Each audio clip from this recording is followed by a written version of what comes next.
Have you ever met someone who, after just a short conversation, leaves you feeling completely exhausted, like all the life has been sucked out of you?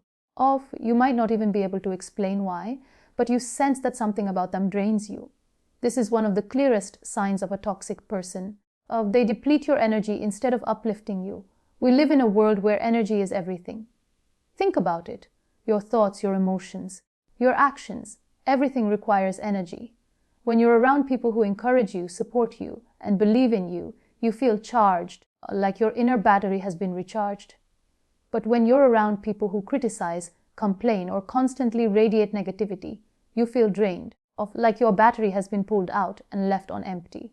And the truth is, our internal energy is too precious to be wasted on those who don't value it.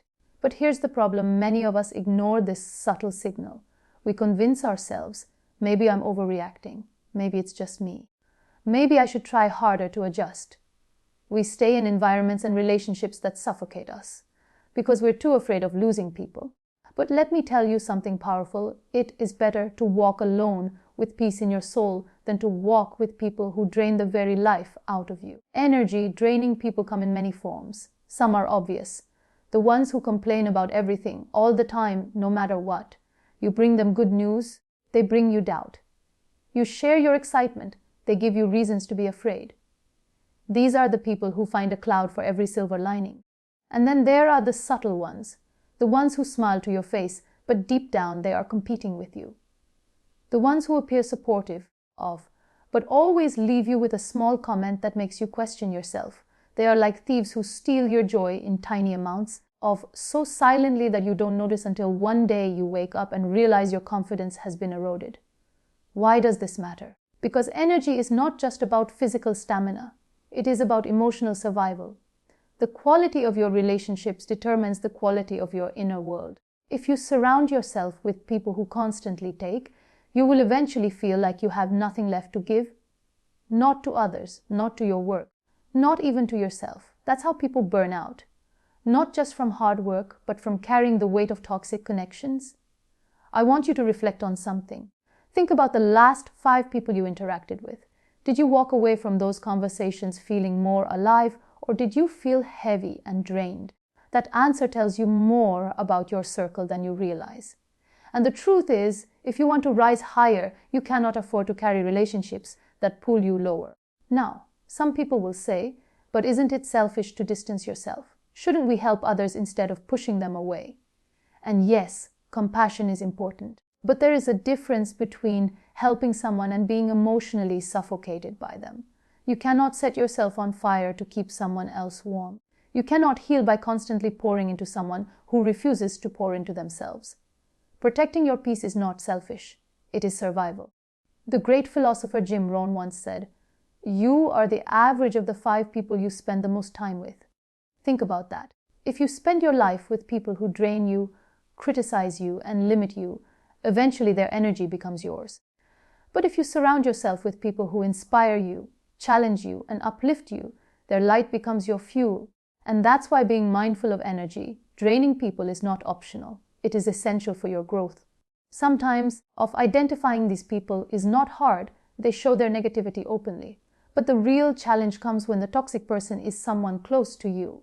A friend, a colleague, maybe even a family member. What do you do then? Do you cut them off? Not always. But you must set boundaries. You must learn the art of saying no without guilt. Because every time you say yes to someone who drains you, you are saying no to your own well-being. Boundaries are not walls, they are filters. A wall blocks everyone, but a filter allows love, support, and positivity to flow in while keeping out toxicity. And sometimes, the most loving thing you can do for both yourself and the other person is to step back and stop allowing them to consume your spirit. I'll tell you something I've learned that life is too short to constantly explain your worth to people who are determined not to see it. If someone cannot celebrate your presence, it is not your duty to convince them. If someone cannot respect your boundaries, it is not your responsibility to break them down for their comfort. Your energy, your peace, and your growth are sacred, and you owe it to yourself to protect them. And let me also say this, people who drain your energy are not always bad people. Sometimes they are wounded people who have not healed. Sometimes they are insecure people who try to dim others' light to feel brighter themselves. Sometimes they are simply unaware of the weight they place on others. But their reasons do not change the effect. You can have empathy for their struggles and still protect your peace. You can love someone deeply and still step away from the chaos they bring. I want you to imagine your life as a garden. Your energy is the soil. The people around you are either seeds that grow with you or weeds that choke you.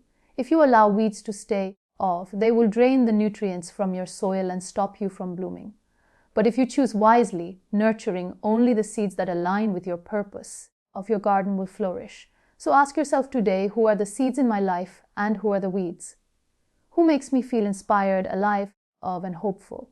And who leaves me feeling tired, small, and doubtful? That reflection could be the key to changing your entire life. Because here's the truth. When you let go of the people who drain you, you make space for those who will uplift you. When you protect your energy, you invite joy, creativity, awe, and purpose back into your life. And when you surround yourself with people who light up your soul, you begin to shine in ways you never thought possible. So, the next time you find yourself asking, why do I feel so exhausted around this person? Listen to that whisper. Your body, your spirit, your intuition, they never lie. And sometimes that exhaustion is not from what you are doing, but from who you are doing it with. Protect your energy. Choose wisely. Because at the end of the day, your circle is not just about companionship. It is about destiny. And destiny cannot grow in the presence of those who drain the very energy that fuels your soul. Guard your energy as fiercely as you guard your dreams, because without energy, even the brightest dream will fade into darkness.